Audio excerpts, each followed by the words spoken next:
Një hap drejt njohjes. Një hap drejt hapjes së mendjes. Biseda thellësisht përmbajtësore për arsimin, librin dhe të drejtat e njeriut. Prej fjalës së shkruar e deri tek zërat e fëmijëve. Hap është për ty që pyet, dyshon dhe që kërkon më shumë nga bota që të rrethon. Hapu të martën nga ora 12, Urban FM 103.5. Sot do të flasim për një temë që nëse e thua thjesht tingëllon si slogan, por nëse e shikon nga afër, është një betejë e përditshme. Arsimi mes shkencës, politikës dhe realitetit shoqëror. Kjo sepse arsimi nuk është vetëm plan program mësimor dhe ore mësimit. Arsimi është përballje mes asaj që e dim si funksionon, asaj që vendoset në tavolinat e politikës dhe asaj që ndodhet realisht brenda klasës. Mungesat e nxënësve, presioni, pabarazit, pritjet e prindërve, frika nga gabimet dhe shpesh ngarkesa e lodhja e mësimdhënësve. Kur themi arsimi i bazuar në evidencë, nuk po flasim për një raport shkencor më shumë që arkivohet aty diku. Po flasim për një kulturë vendimarrëse ku të dhënat, kërkimi dhe vlerësimet konsultohen para se të ndërrohen dhe të ndërmerren reforma dhe përdoren pastaj për të korrigjuar ato reforma kur nuk funksionojnë si të tilla. E tash pyetja është, a e don politika këtë lloj arsimi? Evidenca shpesh është e bezdishme, të tregon ku je i dobët, t'i rrëzon mitet, t'i prish narrativat e bukura. Shembulli më i mirë i kësaj është vlerësimi ndërkombëtar PISA. Para PISA 2015, politika pati fillu të krijojë bindje në opinionin publik se sistemi arsimor i Kosovës është më i miri, më cilësori dhe më i zhvilluari në rajonin e shteteve të Ballkanit Perëndimor dhe jo vetëm. Por që nga viti 2015, numrat e testit PISA flasin për një gjendje shumë të rënduar dhe në përkeqësim të vazhdueshëm. Çështja është se këto nuk janë thjesht numra. Janë paralajmërim për kompetencat bazë, për produktivitetin e harshëm, për barazinë sociale, për demokracinë. E pastaj vjen e ardhmja, jo si fantazi, po si realitet që tashmë është këtu, inteligjenca artificiale. Për këto dhe natyrisht shumë çka tjetër, kam nderin e kënaqësinë me bashkëbisedu sot me drejtorin e Institutit Pedagogjik të Kosovës, ekspertin e arsimit, po edhe mikun tim Osman Buleshkaj. Nga tjeta, Osman, si a je mirë fillimisht, po të pyes? Nga tjeta, jam shumë mirë kur jam me ty edhe për këto biseda që na i prezentove që është fillim. Kënaqësi shumë me të pas pranë edhe faleminderit për kontributin që e jap vazhdimisht, po edhe sot këtu bashkë me mua përmes podcastit hap. Po du me nis prej kësaj të fundit, prej të ardhmës që e përmenda, prej inteligjencës artificiale. Sipas perspektivës tonë drejtor, qa mendon që ka me qenë ndikimi i AI-t në arsim në kontekstin global, po nëse mundi me mandej edhe me lokalizu kështu, me specifiku në raport me Kosovën, në sistemin arsimor të Kosovës? Agon me shumë vëmendje të përcolla prej fillimit. Dhe po du me thonë, ndoshta në këtë bashkëbisedim do t'ishte mirë me pa si mund ta kthejmë dhe ta shohim arsimin si mundësi dhe çështjet, elementet të cilat e përcjellin arsimin, si mund t'i shohin si mundësi e jo si sfida. Në një aspekt. Në anën tjetër, ndoshta me fillu këtë konceptin e vendimarrjes bazuar në dëshmi ta përkthejmë në vendime konkrete edhe veprime konkrete, të cilat janë të informuara qoftë prej këtyre vlerësimeve të jashtme që ju referuat, po edhe nga studimet e brendshme, nga punimet shkencore që bën niveli universitar edhe nga plot raporte, studime të tjera që zhvillojnë studiues ndryshëm në nivel vendi. Një çështje tjetër, mendoj që është shumë e rëndësishme para se të kalojmë te AI është çelësi i veprimeve që do t'i ndërmarrim tash tutje në sistemin tonë të arsimit varet shumë nga bashkëpunimi të gjithë këtyre aktorëve që bëjnë pjesë në arsim. Më konkretisht, ato që janë prirës të teknologjisë dhe inovacionit. Me këtë, duhet them, nuk do të ketë integrim nuk do të ketë përshtatje të shkollës dhe të sistemit për digitalizim dhe përfshirje teknologjisë në qoftë se nuk kemi drejt për së drejti ndikim dhe rol të individëve që janë të prirur dhe të përgatitur në këtë fushë. Mendoj sistemi jonë i arsimit sot, dhe sidomos arsimi parauniversitar, më tepër do të thoja, përballet me 2-3 elemente që do ta po e vendosin sistemin tonë të arsimit në një situatë sa jemi gati për t'i hyrë fushës së digitalizimit dhe për një si themi ballafaqim edhe për afrim me format se si mund të përdoret AI në mësimdhënie. Dhe këtë e them për faktin e parë. Ne kemi ende një infrastrukturë të shkapërderdhur shkollore, e cila nuk e mundson digitalizimin e sistemit të arsimit. Ne kemi pajisje, po s'kem platforma teknologjike. Okay. Ne kem pajisje, po s'kem qasje në internet sigurt. Ne kem, edhe aty ku kem qasje në internet, nuk ka përmbajtje mësimore të cilat mund t'u ofrojmë mësimdhënësve dhe nxënësve. Pra, përveç infrastrukturës, ne ende s'kemi bërë gati për mbajtje mësimore, të cilat do të na mundsojnë digitalizim të sistemit të arsimit. Në anën tjetër, AI dhe invazioni, mund të them që ka bërë në arsim, është një realitet me të cilin duket sikur edhe udhëheqësit e institucioneve, edhe mësimdhënësit, po dhe përdoruesit dhe përfituesit më të drejtë për drejtë që janë trinj tanë, nuk po dëshirojnë të flasin për mënyrën se si po e përdorin. Okej, po atë bindje kom. Se si po e përdorin. Nëse e pyet në një sallë dhe ju thu kush përdor AI në një proces caktuar, kemi pa 2-3 dur që ngriten. Ne e themi shpesh me studentët në për takimet tona dhe në ligjëratat tona fakultetet e edukimit, kush përdor AI. Po nëse bën pyetjen si e përdorni, atëherë do të shihni më shumë dur.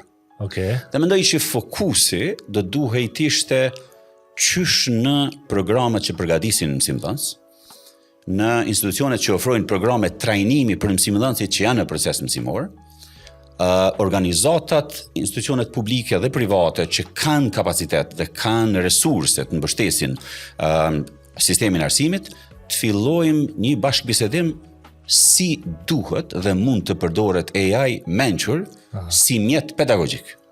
Sakt. Si mjet pedagogjik për mësimdhënie dhe për të nxënë. Dhe mendoj kjo do të varet shumë nga vendimet e fillim vitit 2026. Fillim viti 2026 duhet jetë edhe viti i vlerësimit final të strategjisë arsimit, saktësisht të them të objektivit të 6, të objektivit 5 strategjik që është digitalizimi. E një prej tyre është në 2026 do duhet të kishim një digitalizim bukur të avancuar sistemit të arsimit. E mendoj diskutimi në fillim do të jetë në çmas kemi arrit dhe ka do të shkojmë tutje në raport me përgatitjen e sistemit tonë të arsimit për integrim të AI si pedagogical tool, si mjet pedagogjik. Jo si një rrezik, jo si një sfid për procesin në mënyrën se çfarë do të bëjmë, po si një resurs tjetër ndihmës të cilin duhet të mësojmë ta përdorim dhe me të cilin duhet të mësojmë të jetojmë. Do thonë ju jeni për integrim të inteligjencës artificiale si instrument pune në shkolla. Absolutisht po, është pa kuptim të themi nuk duhet të përdoret. Por mendoj që është e padrejtë të themi nuk duhet të përdoret. Kur shumë prej ideve formësohen përmes pyetjeve të mira, të cilat mund t'ua bëni një platformë AI dhe sugjerimet që i merr janë më të mira se çdo libër tjetër që e lexon për ide fillestare. Mendoj që duhet AI të shoqërohet me tekste, duhet të shoqërohet me aktivitete tjera mësimore dhe duhet të shoqërohet me një plan ndryshe të orës mësimore. Koha e detyrave prej faqes 1 deri në 24 ka kalu, sepse zgjidhjet do t'ua jep AI shumë shpejt. Është koha e projekteve mësimore ku përdoret AI, integrohet në zgjidhje të problemeve dhe në nxjerrjen e ideve kreative për problemet me cilat përballet sistemi jonë. Në raste konkrete, për lot probleme matematikore ose probleme të shkencës mund të zgjidhen me ndihmën e platformave të AI, në qoftë se ka udhëzime të mira si të përdoren. Gëzon fakti në nivel universiteti dhe në nivel disa organizatave që ka programe fillestare për aplikimin, përdorimin e platformave AI në mësimdhënie, kanë fillu disa sesione informuese, disa ligjerime, po edhe detyra për mësimdhënës universitar, po edhe mësimdhënës tjerë të arsimit para universitar në gjetjen e mënyrave kreative për përdorim të AI. Pra, thjesht, mendoj pyetja duhet bëhet si do ta përdorim, jo a duhet ta përdorim. Sakt, po të plotësisht. Më lam bresa gjatë këtij diskutimi të drejtanishëm, krejt fillestar. Thatë që kur i pyet studentët ose kur pyetemi lidhur me përdorimin e AI-t, ka një ngurim kështu për me u deklaru nëse e përdorim ose jo.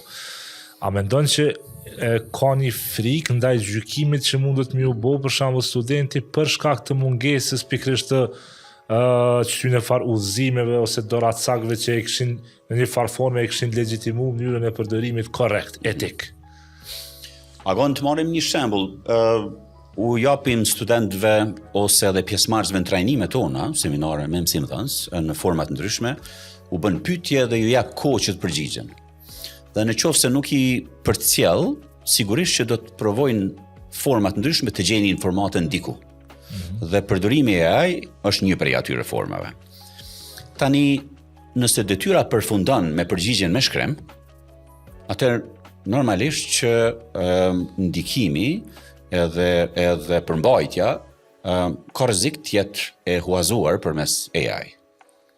Por në qoftë se shoqërohet me një diskutim për atë përmbajtje, me një prezantim të asaj përmbajtje, me një debat lidhur me forma tjera se si e njëjta temë do të mund të zhvillohej, atëherë kjo është mundësia për përdoruesin e AI të thotë unë kam marrë ide, po pjesa tjetër është kontributi im. Ekziston dilema edhe në kërkime shkencore. Ne në institut për revistën tonë kërkime pedagogjike, për shembull, filluam me përgatitëm një lloj si themi vetë deklarimi dhe tham në këshillin tonë shkencor, tham po e bëjmë një deklarat ku se e pam në disa platforma me recenzion në disa reviste me impact faktor kur e dorëzon punimin për publikim, është një listë e pyetjeve lidhur me përdorimin e AI. Dhe pyetja është në cilat faza të përgatitjes të punimit e keni përdorur AI? Po, do të thonë jo a e keni përdorur. Jo a e keni përdorur. Jo në cilat faza? Në përgatitjen e idesë, në përgatitjen e pyetjeve, edhe kështu me radhë, dhe pastaj në bazë të atyre deklaratave dhe përgjigjeve, natyrisht që një board editorial i revistës merr dhe vendimin. Dhe ne thamë edhe në institut tonin, po edhe në bisedë me studiues tjerë në nivel universiteti. Një formë e tillë do të fillonte me na dhënë informat në cilat aspekte aktualisht studiuesit e përdorin dhe ku do duhet ishte intervenimi.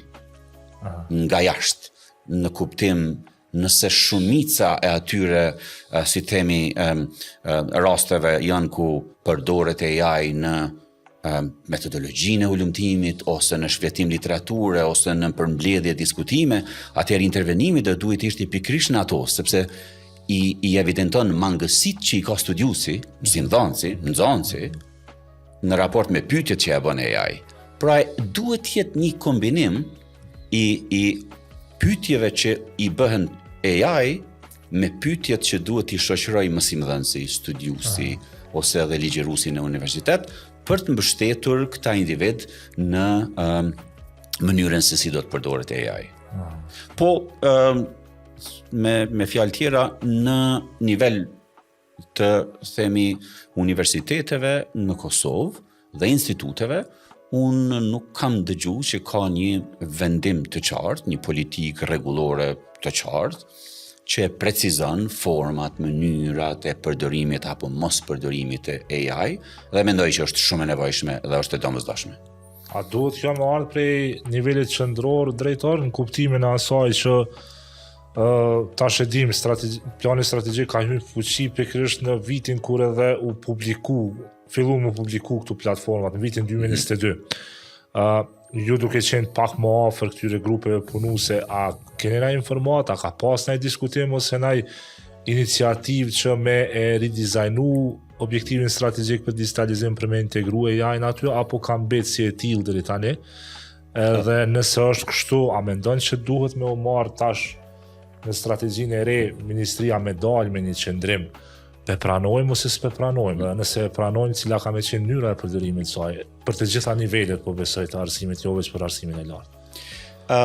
Unë nuk kam informat nëse nuk kam qenë pjesë e grupeve këtë vetë në vlerësim të komponenteve apo objektivave të ndryshme strategjike nga Ministria e Arsimit në raport me vlerësimin e shkallës së realizimit apo arritshmërisë të tyre pritjeve. Ne si institut kontribuojmë në fusha të ndryshme, po nuk kemi qenë pjesë. Prandaj nuk mund të them shumë nëse ka pas diskutim apo jo. A duhet? Mendoj duhet. Dhe atë thash më herët në fillim viti, duhet na gjej me rregullore, sepse mund të humbet një hap që në vend që ta drejtojmë një proces i tillë të marrë një rrugë ose një kohje tjetër jo të dëshirueshme, dhe pastaj kur një mënyrë e përdorimit në këtë rast të AI bëhet praktik, është më e zorshme të ndryshohet. Më mirë të diktohet tani edhe të orientohet. Mendoj që AI duhet të integrohet në digitalizim të përmbajtjeve mësimore. Ka përmbajtje mësimore të cilat mund të digitalizohen, por ka përmbajtje të cilat mund të përditësohen në vazhdimsi dhe të shfrytëzohen përmes ndihmës së AI. Nëse themi ChatGPT ose Gemini që mund të përdoren shumë lehtë edhe përdoren lehtë, në këtë kontekst programet e trajnimit, udhëzimet për mësimdhënësit, për studiusit, duhet ishin me shembuj praktik. Se si një përmbajtje e digitalizuar mund t'i shtohet një element i informatës shtesë nga AI dhe të plotësohet ose formësohet në një përmbajtje të plotë mësimore, ashtu si është e paraparë në qoftë në programin e studimit apo edhe në kurikulat për lëndë apo fusha të caktuara kurikulare. Me qartë. E vë një pyetje për si temë, se zgjata pak, po mendoj shumë e rëndësishme si temë. A jena vonë? A jemi vonë? Mendoj nuk jemi vonë, po ka rrezik të vonohemi. Qartë. Sepse Nëse i 26 paka shumë veç hymën qatë. Nuk po shohim fort veprime të strukturuara në këtë fushë. Nismat mund të mbesin nisma, ashtu si kur plot projekte tjera. Mund të ketë një grup i caktuar ide, mund të ketë një organizat, ide, mund të ketë zhvilluar diçka konkrete që ua ofron si zgjidhje grupeve caktuara, po ajo që po kërkoj unë edhe po pres unë edhe po shpresoj shumë është që të kemi diçka strukturore, sistemore. Kjo duhet jetë në nivel sistemi dhe të rregulloj prej edukimit parashkollor e deri te arsimi i lartë. Me udhëzime të sakta, me udhëzime të qarta, me plot modele që mund të përshtaten, mund të akulturohen edhe mund të përgatiten atë formë që të kenë kuptim për vendin tonë. Sa. Asi e teja drejtor kena vendosur me kontribu kësaj teme pak, e kemi nis një proces të hulumtimit, kemi pas mbi 1000 respondent në 35 komuna, pikërisht me pa qysh po përdoret, apo përdoret fillimisht të gjitha nivelet, për nivelit fillor deri tek mesëm i lartë, po besoj konsultojmë këtu pastaj Perfekt. si çështje. Çka është arsimi bazuar në evidencë? Qysh mundna me kuptu fillimisht tonë, prej juve si bartës edhe institucionit që e ka këtë përgjithësi, po edhe publiku që përnashe. Hajde të vazhdojmë ku e përfundove. Sakt. Një studim i tillë me 1000 respondent ka dy mundësi, së paku dy mundësi. Një është përgatitet një raport i mirë, i bukur statistikor, me të dhëna të cilat tregojnë çfarë po ndodh në sistem. Dhe mund publikohet, mund prezantohet, do t'i diskutojmë 2-3 ditë ato gjetje edhe do të përfundojë çdo gjë me atë diskutim.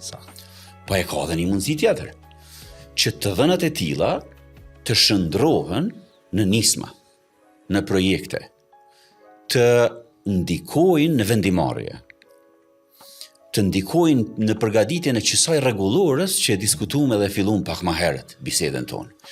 Pra, të dhënat e tilla do duhej të informonin edhe nivelin qeverisës, udhëheqës, edhe nivelin universitar, edhe shkollën, edhe mësimdhënësin, edhe prindin dhe tjetrin.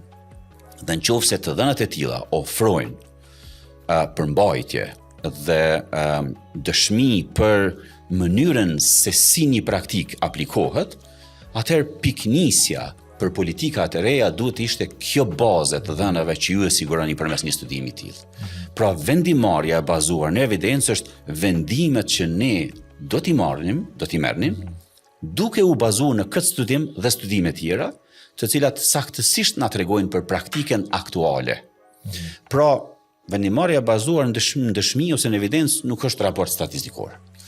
Janë udhëzime ose janë të dhëna, të cilat shndrohen në udhëzime dhe përmbajtje për veprim dhe për përmirësim të një situate të caktuar.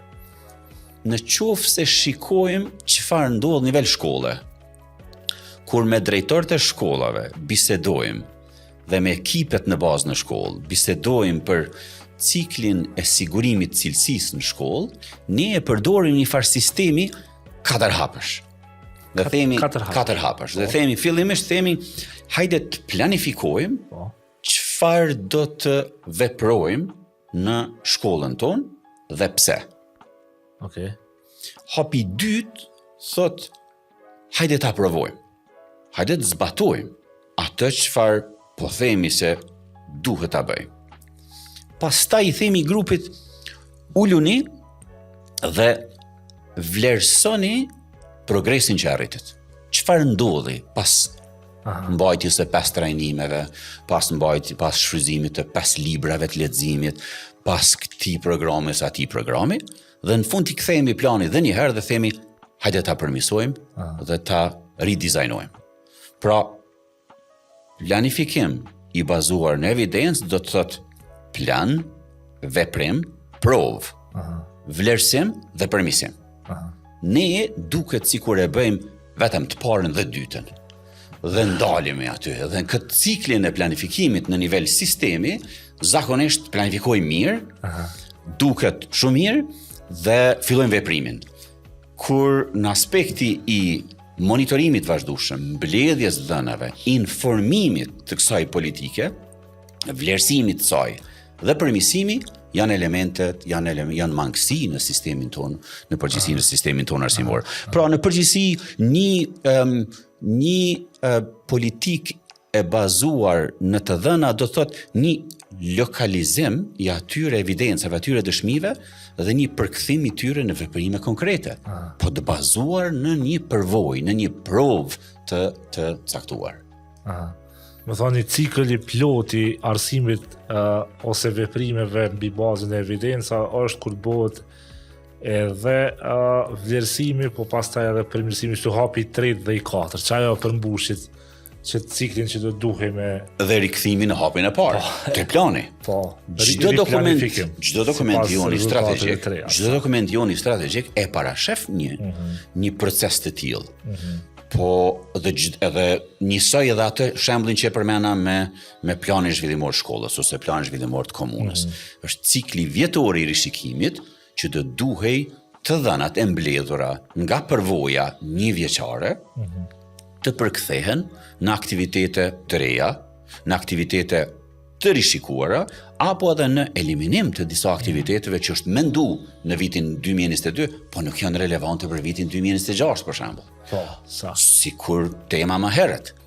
Në qoftë se do të ndodhte një rishikim I mirë fillt I komponentës së digitalizimit në vitin 2025, AI do të ishte pashmangshëm njëri prej veprimeve dhe njërë prej aktiviteteve që duhet vendoset si prioritet në vitin 2026. Nëse nuk ka ndodhë, është gabim i madh.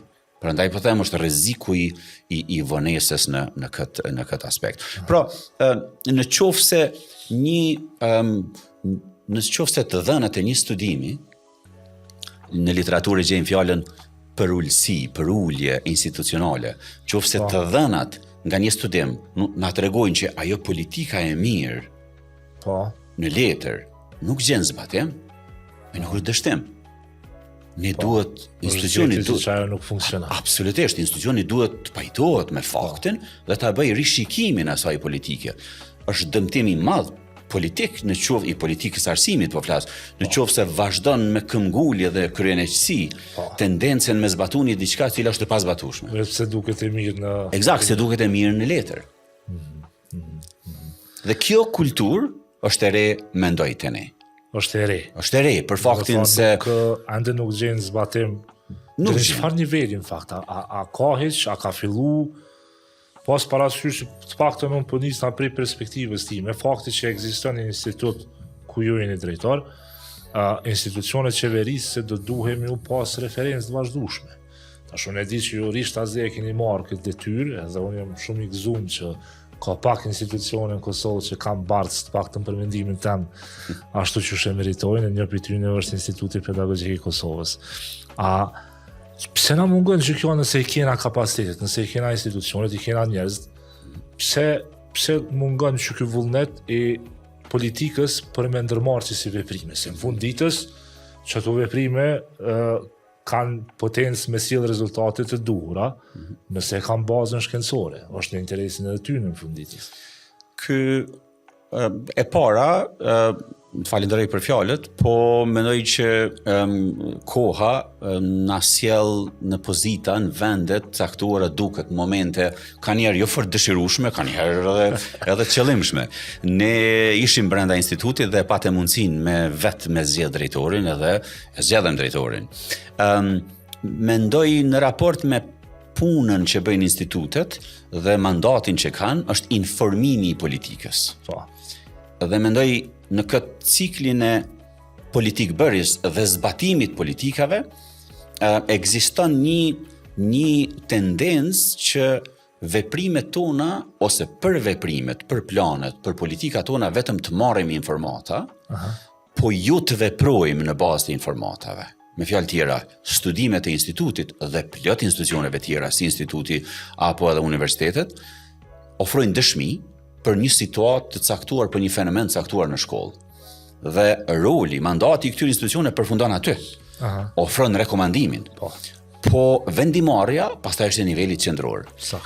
Në nivel qendror, ne me vite kemi pas shkëputje të udhëheqjes. Të udhëheqjes politike strukturore, në kuptimin e mandateve qeveritare, të shkurtra. Dhe pothuajse asnjë politik që është nis nuk e ka pas fatin me përfundu me të njëjtin pushtet, pothuajse. Të pakta mund të kenë qenë edhe nëse ka pas diçka. Duhet mu varë politikat drejtor prej individëve? Tani pushtetin nuk e bën individi, e bën grupi. Vendimarrja kur ndodh në sektorin e arsimit nuk varet për një individi, janë disa dikastere. Nëse shohim vetëm 5 objektivat tona strategjike, janë plot palë tjera përveç Ministrisë së Arsimit. Në rastin konkret, nëse marr vetëm një komponente, për shembull, avancimi në karrierën e mësimdhënësve.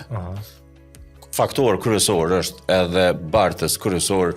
Me njerë, bartës kryesor është Ministria e Arsimit, po i dyti që nuk ta lejon ose ta mundson ose ta pamundson është sistemi i pagave dhe Ministria e Financave. Mund ta keni një politikë të shkëlqyeshme për avancim në karrierë, e cila mund të fillojë të zbatohet, po pengohet për një dikasteri tjetër. Prandaj këto informatat që vijnë duket si i adresojmë ne te Ministria e Arsimit, edhe jo shumë edhe të dikastere tjera, të cilat kanë rol në vendimarrje dhe kanë rol në përmirësim të këtyre politikave. Mendoj që ka plot studime dhe ka plot raporte që na e tregojnë situatën reale dhe situatën që ndodhet sistemi jonë i arsimit.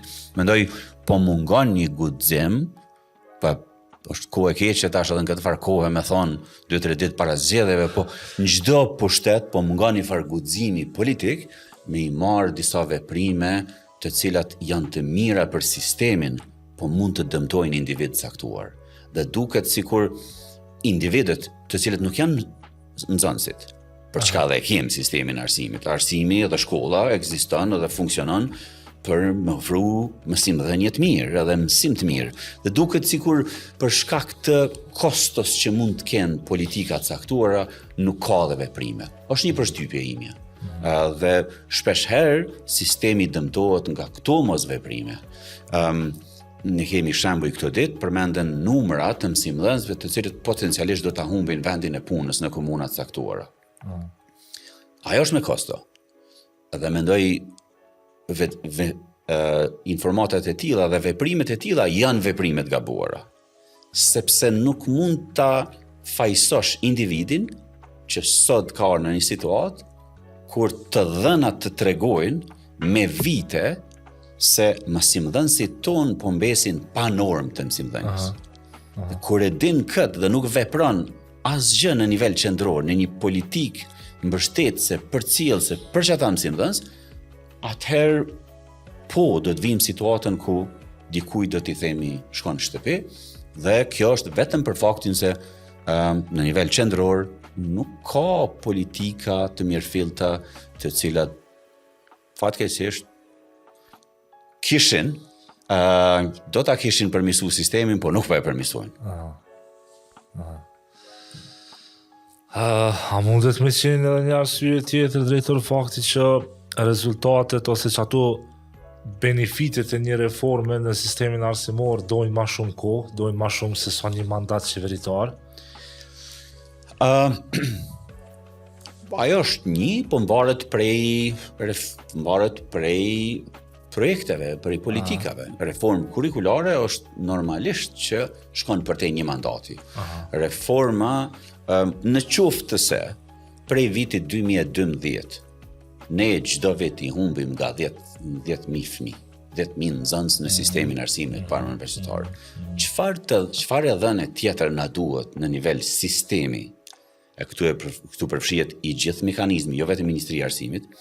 Çfarë dhënë tjetër duhet në nivel vendi, në tregu që do të vijë një kohë ku numri dhe raporti nxënës-mësimdhënës do të ndryshojë drastikisht, ku sistemi i njëjtë i financimit që ka qenë në 2012-13 nuk vlen, nuk funksionon sot. Ku klasat nuk janë më të njëjta me numër paq të madh sa kanë qenë domethënë para 10, para 12 viteve, dhe mirë po mos veprimi për 10 vite nuk ka shfaqsim. Se s'ka as kuptim. S'ka kuptim pse nuk veprojmë me politikë përcjellëse. Numri i mësimdhënësve mbetet i njëjtë për vite rreth 24.000, rreth 24.000. Institutit nga pak rritje. Janë në disa profile, e rrit numri asistentëve për fëmijët me nevoja të veçanta si politikë tepër e mirë. E rrit numri i këshilltarëve të karrierës, politikë tjetër tepër e mirë. E rrit pak këtë numër. Po nuk ka kuptim zëvendësimi i të njëjtave pozita të lëndëve tjera të caktuara, ku e din që për 3 vite do të kesh humbje të normave të mësimdhënies. Dhe e sjell komunën në një pozitë ku duhet marrë vendim. Çfarë të bëj me numër të caktuar mësimdhënësve, të cilët nuk mund të arsyetohet ku punojnë dhe me kë punojnë, sepse s'kan fëmijë me të cilët punojnë. Prandaj në raport me politikë në nivel qendror, prandaj nuk është vetëm Ministria e Arsimit.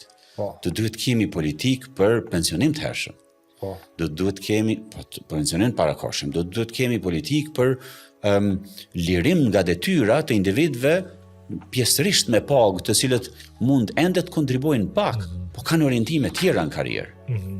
Mund kemi transfer të individëve prej një pozite në pozitë tjetër, kur të gjithë jemi shërbëes publik. Nëse jemi shërbëes publik, atëherë pse nuk po ekzistoj ka mundësia transferit prej shkollës në zyrtar arsimin komun, apo në një inspektor arsimi, apo në një departament Ministrisë së Arsimit. Po i lëm këta me përvojnë sistem arsimi dhe marrim 3 ose 3 tjera në pozita në vendet caktuara në administrat apo në nivel qendror apo edhe në nivel komunal, kur e din që ke ndoshta kuadër prej sistemit arsimit që ndoshta mund të kryejnë funksione të tilla.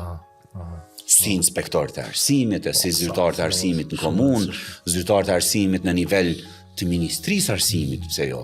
Domethënë, individ që vinë me përvojë prej terrenit, individ tillë që ne kem pozita ende të paprovuar apo një individ që i presin prej sistemit, vinë edhe në institut pedagogjik për shembull, numër shumë i vogël, po duhet vinë prej sistemit. Dhe kjo kërkon politik bërje të integruar në nivel qendror, ku edhe politika e punësimit, edhe politika e arsimit shkojnë krah për krah.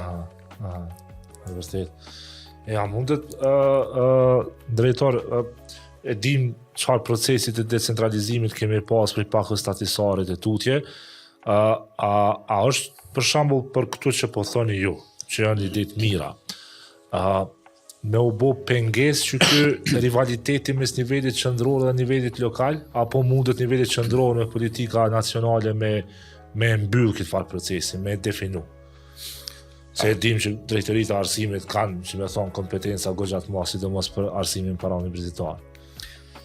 Agon, në vitin 2008 është përgatit legislacioni për arsim komuna dhe ligji për veçërisje lokale. Në 2011 është përgatit ligji për arsim parauniversitar. Dhe më thonë, 2025 nuk po gjejmë mënyrë më bashk vepru, është jo serioze, se s'po përdori asnjë fjalë tjetër. Do të thonë se kjo nuk është befasi sot. Do të thonë mos me gjet një rrugë të komunikimit, edhe të përafrimit të rregulloreve, akteve nënligjore. Hajde nuk mundemi për shkak të drejtave të rezervuara të komuniteteve dhe pamundësisë me fitu shumicën me ndryshu ligjet bazike, njëri prej tyre ligji për arsim komuna, që është një prej problemeve më të mëdha në sistem, po nëse ato nuk mundesh, të paktën mundesh rregulloret. Mund të jenë rregullore qeveritare, mund të ishin udhëzime edhe administrative, cilat mund të përgatiteshin në bashkëpunim në mes nivelit qendror dhe lokal, në mënyrë që politikat e zbatimit të jenë reale edhe të jenë të duhurat. Tash nëse një gjë e tillë nuk ka ndodhur dhe në shumë raste nuk ka ndodhur, atëherë nuk ka nevojë fort me kërku ku është faji. Politikë bërës është Ministria e Arsimit. Ministria fillon procedurën, nison procedurat për përgatitje të rregulloreve dhe udhëzimeve administrative. Dhe është përgjegjësi tash e ministrisë këtë rast me kriju edhe ambientin, edhe me i kriju qëta mekanizmat që është me zbatu legislacionin më mirë. Në nivel lokal, janë përgjegjësit e tyre për mbarvajtjen, sigurimin e mbarvajtjes procesit mësimor. Kur flasim në përgjegjësi për mbarvajtjen e procesit mësimor, po kanë përgjegjësi të shtuara te punësimi i mësimdhënësve. S'është përgjegjësi drejt e siguruar me ligjin për arsim komuna. Domethënë punëdhënës janë mësimdhënësit. Mashti mund të bëj politik për zhvillim profesional të mësimdhënësve, po nuk po mundet më ndiku në ndarjen e fondit dhe shfrytëzimin e fondit në komunë për zhvillimin profesional dhe avancimin karrierë të mësimdhënësve. Nuk mundet sepse është politikë lokale. Prioritetet lokale do duhej të ishin në linjë me këto qendrore dhe kundërta. Ai cikli planifiko, vepro, vlerëso dhe përmirëso zbatohet njëjtë. Do duhet zbatohet njëjtë në të gjitha nivelet. Një strategji arsimit që parashef për shembull avancimin karrierë të mësimdhënësve do duhet përkthehej në veprime edhe në nivel lokal. Po nuk ka resurse financiare të ndara për me mbështet një politikë tillë, 2 nuk ka kapacitete brenda komunës që mund ta ofrojnë një mbështetje tillë, edhe krejt në fund nuk ka mekanizëm që penalizon komunën nëse vepron ose nuk vepron në këtë aspekt. Pra, disi ka plot veprime dhe plot politika të cilat janë, na kthejnë të diskutimi më herët, janë mirë të shkruara, por në nivel të zbatimit, për shkak se përgjegjësia është e ndarë, se cila palë shfaqsohet lehtë.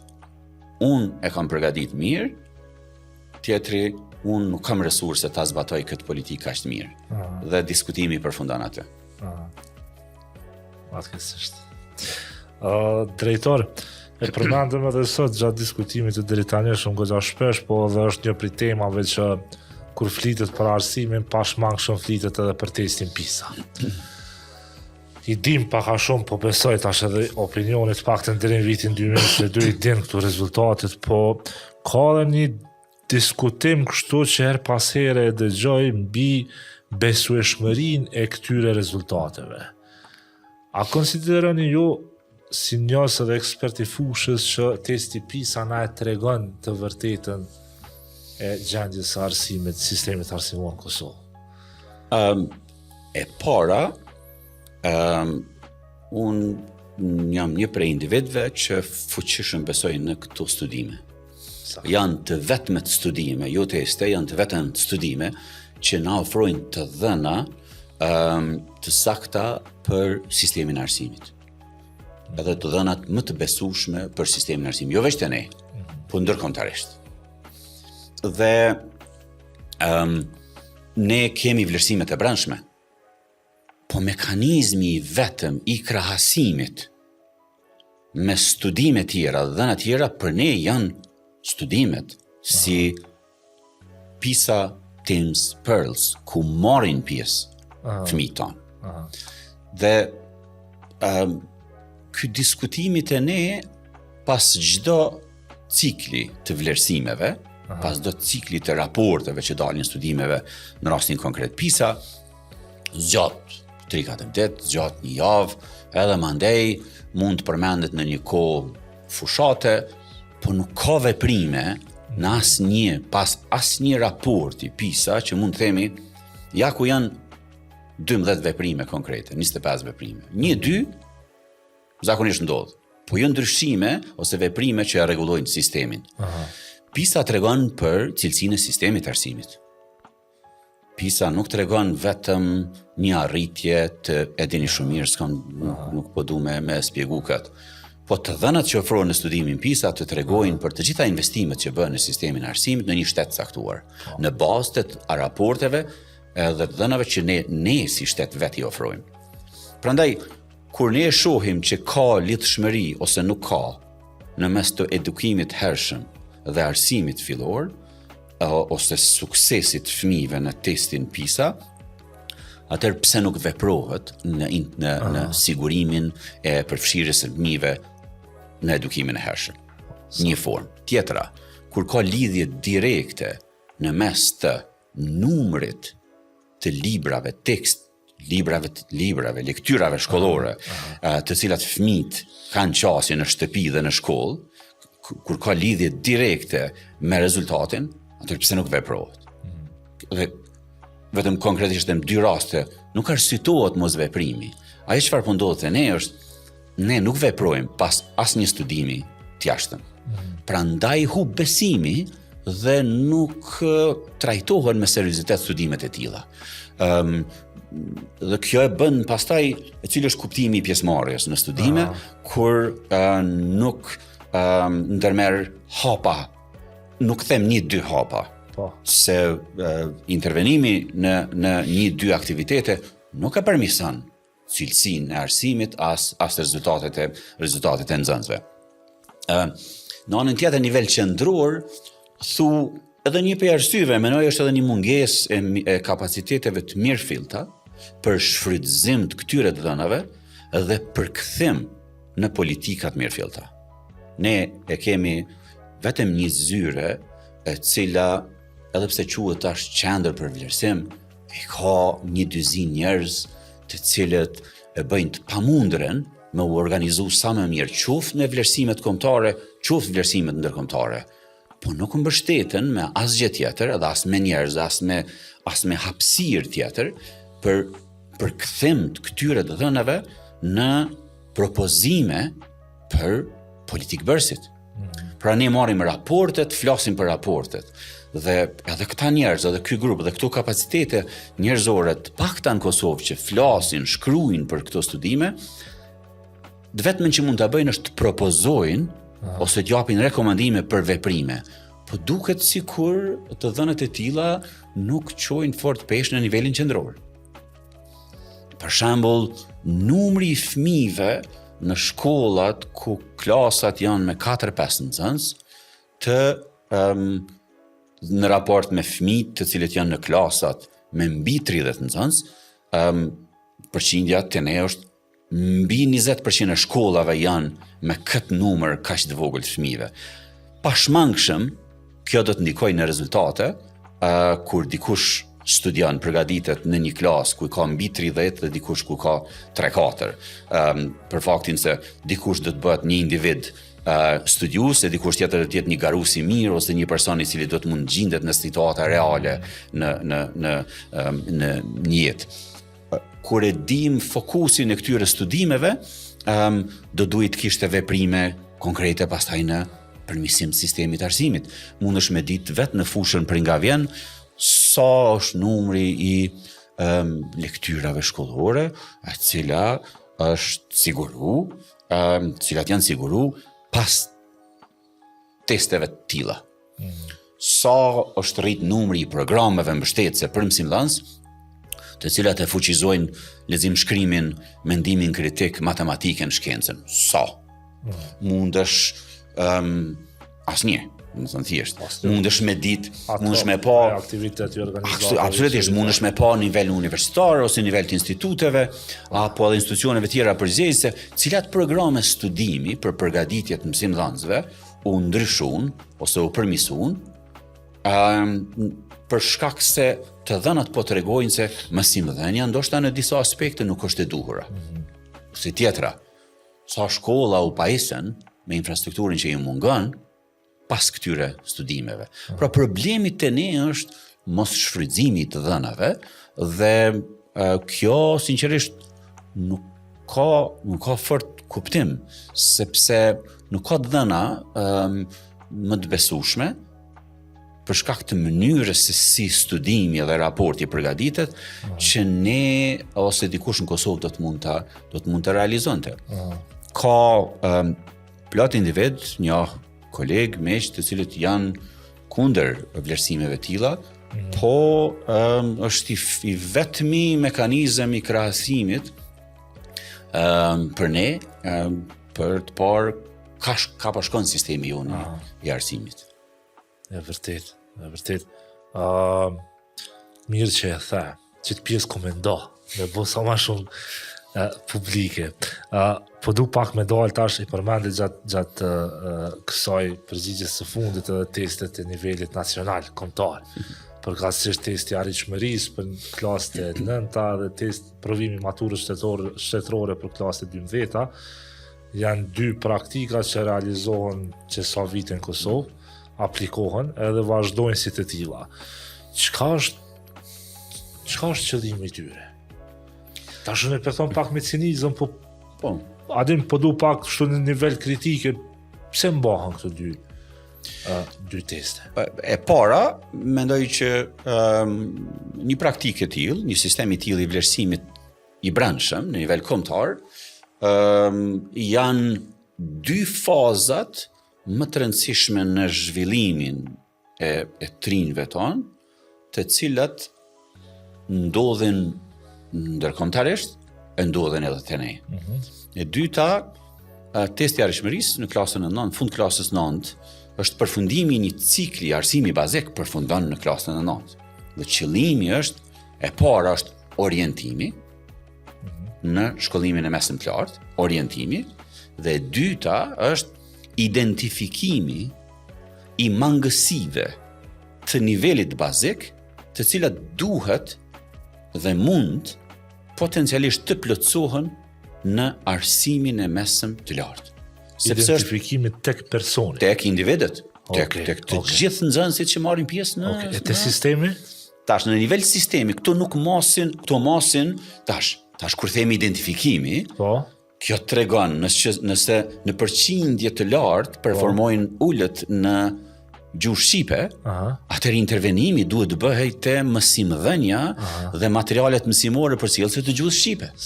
Dhe kjo e para do duhet përmisoj niveli bazik dhe e dyta, ato përmbajtje që i mungojnë do duhet të plotësoheshin në nivelin e mesëm të lartë. Pra në qoftë se ka në tema caktuar ose në përqindje përmbajtje mësimore matematik, po themi, prej klasës 10 deri në 12 do duhet plotësoheshin tutje me përmbajtjet kurrikulare të arsimit mesëm të lartë. E arsimi mesëm i lartë tani ka edhe dy përgjegjësi tjera shtesë. Një e ka plotësimin e atyre njohurive dhe përmbajtjeve, dhe anën tjetër përgatitjen për ciklin e tretë, për studimet qoftë universitare apo edhe orientimin në tregun e punës. Tash, qëllimi është i qartë. Fokusit e ne është në mënyrën se si administrohet testi, e jo shumë në mënyrën se si përdoren të dhënat nga testi. Dhe kjo duket për faktin se mënyra se si administrohet nuk po mund të menaxhohet për të treguar rezultatin që shkollat edhe sistemi mendon që janë më të larta se sa na dalin në testin e arritshmërisë. Një krahasim i vlerësimit brendshëm në klasat 6-9 me testin e arritshmërisë do të sillte në pa dallimet në mes të vlerësimit të brendshëm që ndodh në shkolla, prej klasës 6 në klasën 9, po them kushtimisht, se kjo e përfshin edhe prit parës, po pi 6-9, me testin e arritshmërisë. Ai veprim ndodh në pak shkolla ose nuk ndodh. Nuk ndodh fare. Ligjërisht është obligimi i shkollave, institucioneve arsimore, prej Ministrisë së Arsimit e deri te shkollat, që të dhënat nga testi i arritshmërisë të përdoren në përmirësim të planeve, programeve, teksteve, trajnimeve dhe mënyrës se si mbështeten ata fëmijë deri në klasën e 9, përgatiten për testin. E njëjta do duhet të ndodhte në klasën 10, 11, 12. Provimi i maturës shtetërore është vlerësimi i fundit para se një i ri e re të shkoj ose në tregun punës ose në arsimin e lartë. Studime ka të pakta në atë se, dhe të dhëna ka të pakta, në çmos rezultatet e provimit maturës shtetërore përdoren për përmirësim të planeve dhe programeve mësimore ose përmbajtjeve mësimore, dhe më tepër në klasën 10, 11 dhe 12. E në këtë kuptim nuk ka të dhëna fort as për intervenimet që bëhen qoftë me trajnime, qoftë me udhëzime shtesë, qoftë me literaturë shtesë, apo me mënyrën se si është i organizuar shkolla mesme, kur e din performancën e nxënësve në maturën shtetërore. Por prapë është shembull tjetër se sa pak përdoren këto të dhëna prej të dy, edhe prej testit edhe prej provimit, për përmirësimin e sistemit. Dhe duket sikur i bëjmë sepse janë në plan edhe sepse janë politik, po jo shumë si mundësi për me përmirësu njërin apo nivelin tjetër të arsimit. Administrimi, fokusi në administrim, ka më na sjell vetëm përmirësim të administrimit. Pra, kur energjia më e madhe shkon ta administrojë më mirë testin apo provimin, të rezulton është të barabartë me vetëm një sistem më i mirë i administruar. Dhe ne nuk marrim veprime tjera, ose fare pak marrim veprime tjera. Përdorimi i atyre rezultateve për përmirësim të politikës, praktikës edhe përmbajtjeve që ofrohen brenda një institucioni arsimor. Tingëllon pak kritike. Është absolutisht është një situatë të cilën tash me rënien e numrit të nxënësve nuk po di saktësisht, po supozoj që të paktën 40.000 nxënës futen në testin e arritshmërisë dhe test provimin e maturës brenda një viti. Tash 40.000 plus, ndoshta ka qenë 60.000 më herë, s'po di saktësisht tash s'mundmi, po 40.000 respondent, po I quj kushtimisht, është numër enorm I dhonave që mund të më shfrytëzu për. Te matura I ki 22.000, 23.000, varet prej numrit. Te matura të testi arritshmërisë është pak më I lartë, mirë po pra po them, në qoftë se shikojmë udhëzimin për vlerësim, udhëzimet administrative për vlerësim, në qoftë se shikojmë ligjin për maturën shtetërore, në qoftë se shikojmë me të vërtetë se ju mbetemi borx atyre që kanë punuar në këto dokumente, udhëzimet janë të qarta për mënyrën se si duhet përdoren këto rezultate. Problemi është në një mekanizëm I cili do duhet funksionante në mes të nivelit qendror dhe lokal për shfrytëzimin e këtyre të dhënave në përmirësim të planeve, programeve, materialeve mësimore, politikës së rekrutimit të mësimdhënësve, trajnimit të mësimdhënësve dhe tjerë. Kjo mungon se shkollat në fund të fundit sigurohen që testi të organizohet sipas udhëzimeve, por ky mekanizmi tjetër I llogaridhënies në raport me përmirësimet që bëhen në sistem pas testit është përgjegjësi e ndarë në nivel qendror dhe lokal. Sakt. Drejtor, po du pak me dalë të menaxhimi I shkollës, të leadershipit, të politikat e punësimit. Qa mendon për qëtë pikë të lidhur me udhëheqjen e shkollës, fillimisht me përzgjedhjen e drejtorëve? Qysh është situata në teren?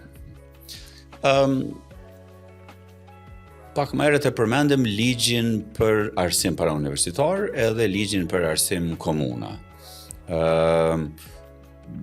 Punëdhënës të drejtorëve janë drejtoritë komunale të arsimit. Në fakt vendimin për punësim të një drejtori në nënshkruan kryetari I komunës.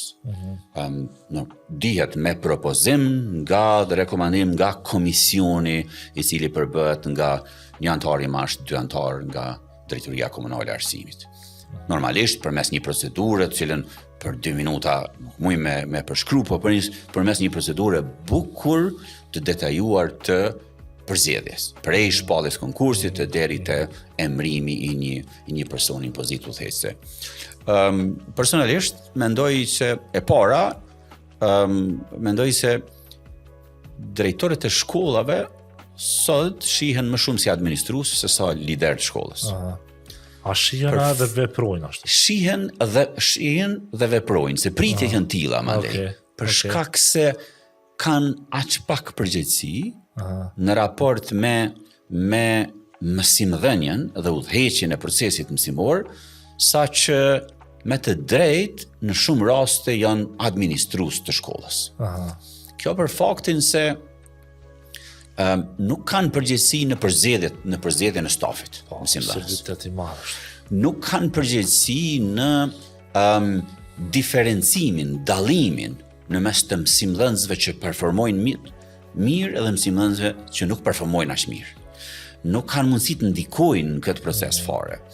Nuk kanë mundësi pastaj të kryejnë punë në raport me ndihmën, mbështetjen pedagogjike, profesionale që I jepet mësimdhënësve për faktin se shihen si vlerësues, si pozit ose individ të cilët janë administrues dhe nuk mund të ndikojnë fort në këtë avancimin në karrierë të mësimdhënësve. Prandaj duket sikur këtë pozitën e drejtorëve shkollave, jo duket, po unë besoj, e kemi ataku edhe e kemi vendos në një situatë jo të favorshme, saqë ditë për ditë kemi më pak kandidat për të bërë drejtor. Sidomos në zona rurale. Ka edhe në qytetet mëdha, ku shpallet konkursi dhe nuk ka kandidat. Pse? E mendoj janë disa arsye. Pikë së pari, nuk ka sistem për karrierën e pozitë udhëheqëse. Domethënë drejtorët të ne janë pozitë mandatore. Dhe kjo dikush thotë po është në shumë vende të botës. Por drejtorët që performojnë mirë dhe përmirësojnë shkollën, në vende tjera e kanë mundësinë e avancimit të karrierë. Qoftë në shkolla tjera më elitare, qoftë në pozita lokale udhëheqëse, qoftë në pozita qendrore. Ne, drejtorët i mirë ose e mirë, për një mandat dhe mandat tjetër, në shumicën e rasteve i kthejmë dhe i bëjmë prapë simdhënës, mas 8 viteve. Ka raste ku vazhdon një mandat tretë, ka ndoshta edhe më shumë, po ka pak raste që vazhdojnë pas mandatit të dytë, eventualisht pas mandatit të tretë, po sepse nuk ka sistem në karrierë për pozitën e drejtuesit shkollës. Kjo është një për arsyeve. Arsyeja tjetër është nuk ka program të mirëfillt për përgatitje të drejtorëve. Një mësues i mirë mund të jetë mësues i mirë, po nuk është parakusht për të qenë drejtues i mirë, lider i mirë. Program e ki fjallën në kuptimin e trajnimi i cili duhet të jetë eksakt si kur plot modele shkollave drejtorëve që kemi në për Evropë, ku ka dominu një shkollë e Manchesterit, pastaj në Sloveni me vite të tëra një shkollë e leadershipit, ku ka përgadit një vit kandidatët, aspirantët për drejtor. Ngjashëm është modeli edhe me Shqipëri, një vit program intensiv për përgatitjen e aspirantëve për drejtor, në bashkëpunim me fakultetet që përgatisin mësimdhënës dhe kanë kuadër edhe programe për udhëheqjen në arsim, kandidatë të cilët përzgjedhen me përfshirjen e këtij institucioni që i ka përgatitur këta aspirantët, marrin detyrën e drejtorit dhe për një mandat janë në mbikëqyrje që këtij institucioni janë të mbështetur një mandat 3 deri në 5 vjeçar mbaret prej shteteve, të ne do të ishte 4 vjet ideale të mbështetej, dhe pastaj një vlerësim pas këtij 4 vjeçari, kush mund të vazhdojë në pozitën si drejtues e kush duhet kthehet mësimdhënës, sepse nuk mund të jetë drejtues i mirë i shkollës. Një praktikë e tillë është i vetmi mekanizëm në botë që e ka dëshmuar se mund të kemi drejtor udhëheqës të mësimdhënies, udhëheqës pedagogjik, jo administrues të letrave dhe dokumentacionit, me të cilin e ngarkojmë me pa faj drejtorët, sepse nuk i japim detyra, nuk i japim mundësi për përfshirje dhe kontribut më të madh në përmirësimin e sistemit arsimor. Pozita kryesore, kyçe në sistem të arsimit e lidhjes në mes të politikës dhe praktikës është drejtori i shkollës. Prandaj nuk ka kuptim në vitin 2025 Kosova nuk ka as institucion bartës që është përgjegjës për përgatitjen e drejtorëve, sot s'kemi të emëruar, e kemi në dorën e organizatave, edhe të fakultetit edukimit, që e ka një program, të ofrojmë programe trajnimi për kandidatët për të bërë drejtor. Dhe unë besoj fuqishëm, dhe këtë e them edhe në bazë të përvojës, po dhe në bazë të praktikës me kolegët në institut edhe me kolegët në nivel vendi, po edhe me studentët, që pa një mbështetje të mirëfillt profesionale në përgatitjen e kandidatëve, jo të drejtorëve, po kandidatëve për të bërë drejtor, ne nuk do të kemi përmirësim të shkollës. Kandidatët, aspirant duhet të kenë një proces konkurrues, po duhet ta kemi një institucion bartës. Edhe në strategjinë 2007-2017 ka qenë një prej strategjive 10 vjeçare nga të parat, bukur gjithëpërfshirëse, ka qenë parapam themelimi një akademie për udhëheqje në arsim, shkollë e drejtorëve. Pra, domethënë, nuk kanë mungu këto idetë edhe nismat në letër për një politikë tillë dhe për me rregullu një sistem tillë, sepse shumë herët është besu që hallk kyçe, kur e kemi një sistem tillë të decentralizuar të arsimit, hallk kyçe për sigurim të cilësisë në shkollë është drejtori. Po drejtori i përgatitur mirë, po jo vetëm i përgatitur, po i mbështetur. Agon zgjedhësh drejtor, nuk ka program trajnimi sot kur dikush zgjedhet drejtor, i cili është obligativ për drejtorët, apo është në dispozicion për drejtorët, i cili është në katalogun e programeve trajnimit të ne. S'ka program që i thuhet dikujt je zgjedh drejtor, po nuk ka përfunduar puna aty që ty po fillon. Për 4 vite ju duhet, përveç punës në shkollë, duhet të vijani këtë kurs, duhet keni këto obligime. Tash, kur një pozitë e tillë në fund krejt, nuk përcjellet edhe me një kompenzim për pozitën, të mirë fillt, atëherë normalisht që ne do të humbim kandidatët më të mirë. Sepse kur e din çfarë ambienti do të punosh, çfarë përgjegjësive të kufizuara ke, e mbi të gjitha një orar të stërgjatur me një kost, me një pagë që fare nuk i takon kësaj pozite udhëhese, atëherë është normale që s'ki më pas kandidat për drejtor, e pastaj kushdo që do të bëhen dikush që thot pa marr parasysh pagën, pa marr parasysh vështirësitë, unë do të bëhen sepse shkolla duhet ta ketë një drejtues. Pra, nuk ka udhëheqje të mirëfillt në nivel shkolle pa një politikë të mirëfillt qendrore. Komunat janë përgjegjëse sipas legjislacionit të zgjedhin, të rekrutojnë edhe mësimdhënësit, domethënë gjithë personelin edukativ arsimor në institucionet edukative arsimore, por politikat mbështetëse duhet i takojnë nivelit qendror. Dhe ne nuk kemi institucion e para që ofron këtë mbështetje, e dyta sa i përket mësimdhënësve, ne edhe në raport me mësimdhënësit, ne s'kemi sistem i cili mund të përmbush kërkesat dhe nevojat e mësimdhënësve për trajnime gjatë karrierës. Edhe pse ekziston mekanizmi në nivel masht, kemi Këshillin Shtetëror për Licencim mësimdhënësve, njeh programe, aprovon programe trajnimi, mundson programe trajnimi, këto programe nuk përcillen me mbështetje financiare për shpërndarje dhe për ofrim në nivel komune. Në qoftë se mbetet në nivel komune, që e përmenem shumë herët, të financoj aktivitete tilla, atëherë me buxhetet çfarë kanë, është minimalisht ose pothuajse e pamundur që t'ju përgjigjen kërkesave të mësimdhënësve. Pra, në përgjithësi edhe mësimdhënësit edhe drejtorët sot sinqerisht mund të punojnë në kushte bukur të vështira sa i përket mbështetjes që ju ofrohet pas marrjes së vendit të punës. Tu e fillu prej mësimdhënësve fillestar, në fazat e para të karrierës që nuk ka sistem për mbështetje tyre, s'ka sistem për mbështetje tyre, ndoshta aty shumë mësimdhënës do ta linin profesionin po të kishte mbështetje si duhet, sepse do të ishte mundësia me pa kush në fakt mund të bëhet mësimdhënës e kush jo.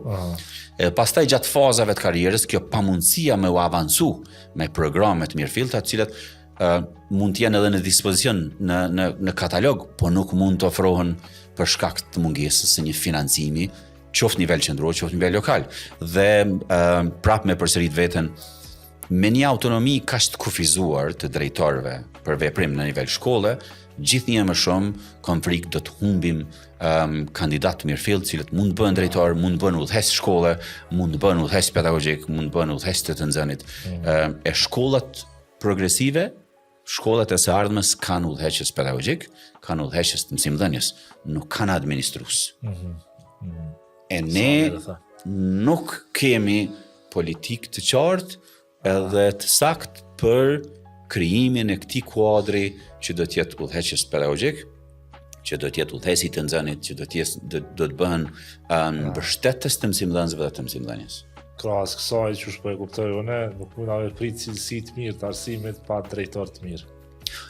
Një mik i joni, një profesor me përvojë gjatë, Halim Hyseni, thot, e përdor një fjali, thot, nuk ka shkollë të mirë, e drejtor jo të mirë.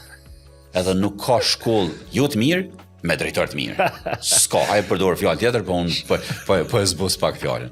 Edhe këtë e përdor si moto. Dhe ne e përmendim me studentë dhe me kolegë shpesh, dhe shumë e vërtet. S'ka shkollë ku shkon dhe thu wow, edhe mandej thu nuk pas ka drejtor të mirë, s'është ashtu. Prandaj investimi në këtë pozitë, unë flas me pak më shumë me pasion për këtë, e kam studiuar në 2 nivelet, edhe master edhe doktorat këtë fush, dhe një pej si themi aty në dëshirave të mia më të mëdha prej vitit 2007 ka qenë ne duhet ta kemi shkollën e drejtorëve. Ama jo shkollë mi kry 5 kurse edhe shkoj, po një institucion që është përgjegjës për me mbështet drejtorin e shkollës dhe ka përgjegjësi gjatë tërë karrierës drejtorit. dhe një sistem që ja mundson gradimin, avancimin karrierë të kësaj pozite. Pa një sistem të tillë humb mekanizmin mbështetës për mësimdhënës. Nuk ka shtytje, nuk ka leadership vizionar kur dikush është administrues i shkollës. Sakt. Me shtu pak në këtë çka thatë, edhe pse s'la shumë vend me shtu diçka, po veç një përvojë kështu personale, një shoqe imja, para 4-5 viteve pas studium Britani të madhe për udhëheqje shkollave. Edhe master. Edhe shumë me pasion u kthyn në Kosovë, edhe filloj mi shiku konkurset, edhe e pa që s'mundet mu pranu për shkak se duhet me qenë mësimdhënës fillimisht.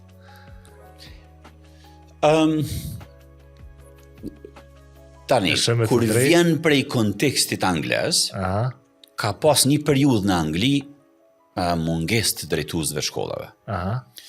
Bile e kanë quajtur Accelerated Leadership Program, programe të përshpejtuara të udhëheqjes, ka qenë një fazë në fillim të viteve, domethënë në fillim të vitit 2000.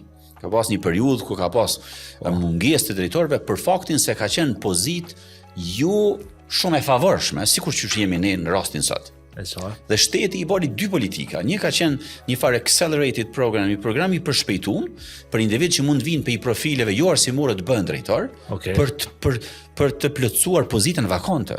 Dhe e dyta ka qenë krijimi i shkollave të leadershipit. Në atë kohë janë kriju Nottingham School of Leadership, Manchester School of Leadership, janë kriju shkolla në kuadër të fakulteteve të edukimit kryesisht, të mësimdhënies edukimit dhe instituteve të specializuara.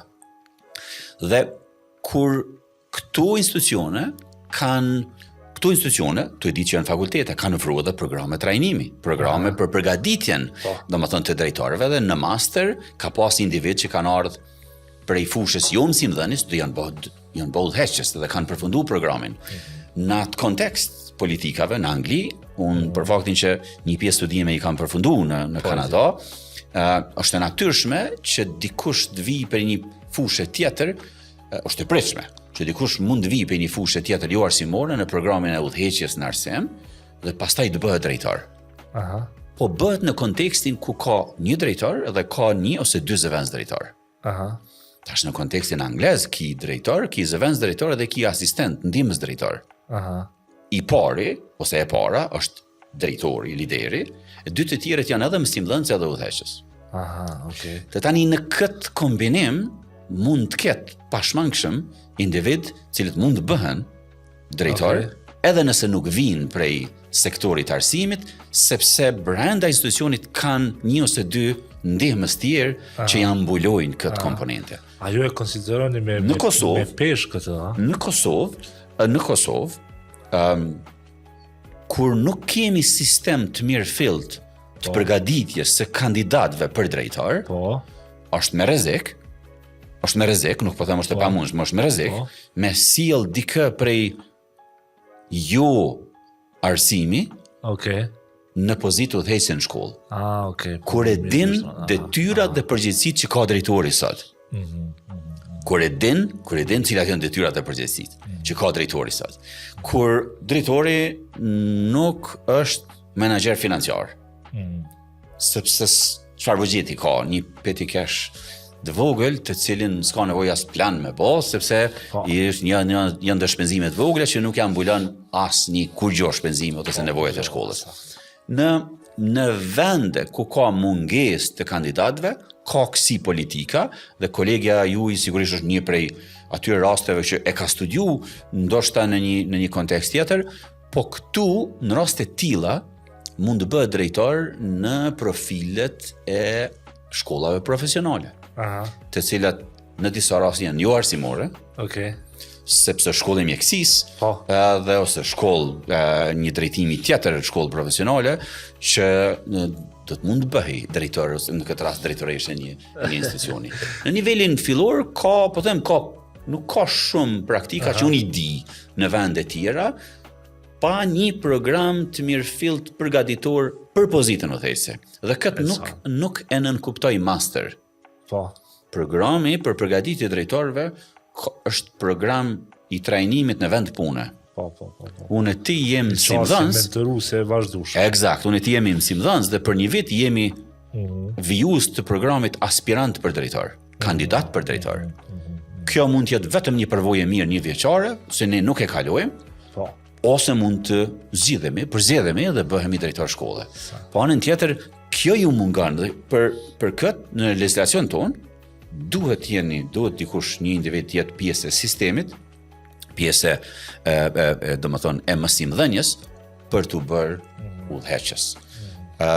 Ndoshta mund të vi dita ku edhe ne të zbatojmë politika tilla ku përzgjedh ato që kanë interes edhe nëse nuk vinë prej fushës arsimit. Po për këtë duhet rregullore tjera. Aktualisht legjislacioni jonë nuk e lejon. Po. Në fakt nuk e lejon as trajnime për përgatitje të kandidatëve për drejtor prej institucioneve jo publike. Pra duhet një institucion publik të ofrojë program për përgatitje drejtorëve. Aktualisht një rregullore, domethënë është rregulloria për zgjedhjen e drejtorëve, zëvendës drejtorëve, mësimdhënësve dhe stafit tjetër arsimor. E qartë, drejtar, me qenë si po folëm për drejtarët, po du veç edhe një pyetje të fundit se të mbajta pak gjatë, po qeveria e re. Sipas juve, cilat do duhej me qenë nga 3 intervenimet e para të qeverisë së re të Kosovës në fushën e arsimit? Çka e pret? Paka shumë petim çka e pret, se folëm për këtu çka e pret, po çka kishin me qenë sipas juve 3 prioritetet e para, qofshin edhe afat gjate, për ministrin ose ministrin e ri të arsimit në Kosovë? Nuk jam fort i mirë me këto udhëzimet për politikan, po mendoj për udhëheqës arsimi, mendoj që e kemi një përvojë që mund t'i ndihmonim pak më shumë, nëse ka gatishmëri edhe nëse do të kishte interesim. Nëse e shoh strategjinë aktuale të arsimit, propozimi im i parë do të ishte vetëm merreni atë dokument. Analizoni 5 objektiva strategjike. Intervenimin në edukimin e hershëm. Përmirësimi i mekanizmave të cilësisë dhe udhëheqjes në arsimin parauniversitar. Përmirësimi i programeve dhe qasjes në tregun e punës te komponenta e arsimit, aftësimit profesional. Nuk po hyn detaje tjera. Te pjesa e arsimit lart, performanca financimi i bazuar në performancë të institucioneve të arsimit lart, orientimi në përgatitjen e programeve dhe ofrimin e programeve dhe pastaj financimi në bazë të performancës, si dhe digitalizimi në arsim, unë mendoj që nuk ka nevojë për ndryshime tjera, prioritete tjera, sepse cilin do që e hiq sot, do të mbetet mungesë e madhe në 4-5 vjeçarin e ardhshëm. E dyta, ajo që kisha thënë është në secilën prej prioriteteve, riorientim i aktiviteteve. Një lloj prioritizimi tjetër i aktiviteteve. E fillu me AI, digitalizimi. Komponente e digitalizimit në raport me situatën çfarë jem. Nuk besoj që do të ketë një ministër ose ministër ardhshme që do të thotë nuk e kam prioritet digitalizimin. Të gjithë po i dëgjojmë digitalizimi. Të gjithë po e dëgjojmë. Mirë po një veprim më i rëndësishëm për mua sot është rrjeti i shkollave. Okej. Një ministër ose ministre në vitin e parë do duhej të grumbullante të gjithë udhëheqësit lokal, komunal, dhe pastaj një armat të studiusve edhe një grup të njerëzve të cilët do të ndihmonin në një rjetizim të një school mapping, një hartëzim të ri të rjetit shkollave në Kosovë. Që është pikë nisje për çdo investim tjetër në arsim. Nuk ka kuptim të funksionojnë shkollat me 7 mësimdhënës e 5 nxënës. Nuk ka kuptim. Dhe jo 5 nxënës në paralele, po 5 nxënës në gjithë institucion. Nuk ka më kuptim. Edhe kjo kërkon një guxim. Kjo kërkon një vendimarrje të përbashkët. Po po shpresoj dhe po lutem, nuk do të kem ministër ose ministre që merr vendim pa pushtetin lokal. Sepse asnjë prej veprimeve në raport me rrjetin e shkollave nuk do të jenë të qëndrueshme në qoftë se nuk ka dakordim 100% në mes të politikës qendrore dhe lokale për rrjetin e shkollave. E them me plot të drejtë, një rrjet i rishikumi i shkollave kish me instrumentalizu investimin në arsim. Fondet e arsimit, fondet për arsim në komun, mund të fokusoheshin pastaj në një rrjet të ri, ku e dim, ku kemi klasa, ku ka numër të mjaftueshëm të nxënësve për të ekzistuar si paralele, ku ka numër të mjaftueshëm të mësimdhënësve në raportin mësimdhënës-nxënës. Statistikat na thojnë 1/13, financimi bëhet ende 1/20 ose 1/21. Financimi i arsimit. Pra, nëse nuk kisha thonë 3, kisha thonë veç 2. Okay. Shiko dokumentin aktual. Okay. Ka plot aktivitete që nuk janë fillu, që mendoj që ja vlen të rishikohen. Janë 5 orientimet të cilat nuk ka debat që nuk po e dëgjojmë. Investimin e edukimin e hershëm, përmirësimi i cilësisë, përgatitja e trive për tregun e punës, edhe mandej të arsimi i lartë, ngritja e nivelit edhe cilësisë në mësimdhënie, në studime, edhe në ndërkombëtarizimin e fushave, segmenteve të caktuar të arsimit lartë. Dhe në fund, digitalizim. Pra, po mos krijo politikë të re prej zeros, sepse është mençuri me përdor përvojën e dikujt. Kosova ka psu prej ndryshimeve të shpeshta dhe reforma të shpeshta. Koha është për zhvillim, koha është për avancim të bazuar në dëshmi për atë se ku jemi edhe ka po dëshirojmë ta orientojmë sistemin tonë të arsimit. Dhe prapë them, rrjeti i shkollave. Rrjeti i shkollave nuk garanton cilësi dhe është pengesa, një prej pengesave për mu më të mëdha për funksionim si duhet të arsimit. Resurset njerëzore, resurset financiare janë të shkapërderdhura dhe nuk janë të fokusuara në vendin e duhur. Po për mësimin tërditor, drejtor, ka qenë tash s'mund me një prej premtimeve prej gjitha partive politike në këtë fushat. A e konsideroni si reformë me rëndësi? Absolutisht po, 100% po. Por reform e mirë planifikuar. Okay. Shiko rrjetin e shkollave, Okay. vendos për mësimin gjithditor, mësimin tërditor. Shiko rrjetin e shkollave, shiko shtrirjen, shiko kapacitetet, shiko lëvizjen, shiko trendin, e lëvizjen e nxënësve, mësimdhënësve, numrin e mësimdhënësve dhe vendos një program të mësimit tërditor. Një program i mësimit tërditor, jo i qëndrimit tërditor. Edhe menoj që kjo duhet me u bë e qartë, duhet me u përgatit prej, domethënë me shumë kujdes. Unë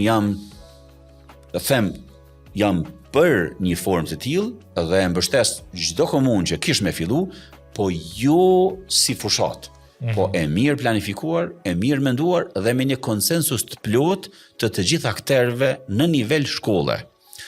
Shto kësaj një rregullore qendrore. Mund ta quajmë si të doni, mund të jetë udhëzim administrativ, mund të jetë ligj i veçantë, mund të jetë çfarë do dokumenti në nivelin qendror, në nivel të Ministrisë Arsimit, që e drejton dhe kanalizon dhe e saktëson mënyrën se si mund të kalohet nga mësimi me 2 ndrime ose vetëm një ndrim në mësim gjithditor. Mendoj që kjo ka nevojë të formalizohet me udhëzim ose me një dokument, me një akt nënligjor, ta quajmë, ta përdorim këtë fjalë. Duhet një akt nënligjor për mësimin tërditor që do ta formalizonte në nivel vendi. Dhe kjo do të ishte thashaj ndoshta ai prioriteti i tretë që kisha thonë për një ministër ose ministre. Sepse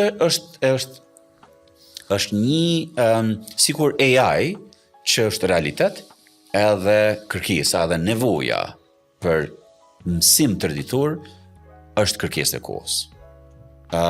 Duke ditur këtë numër të mësimdhënësve që nuk po mund ta justifikojnë punën, sepse s'kan fëmijë me të cilët punojnë, duhej gjendeshin forma të strukturuara dhe këtë aktin nënligjor e rregullon se si të shfrytëzoheshin kapacitetet kapacitetet në dispozicion të mësimdhënësve të profileve të ndryshme, të fushave të ndryshme në angazhimin edhe në kohën që kishin me dediku, me ofru kohë mësimdhënies në shkollat ku ka mësim tërditor.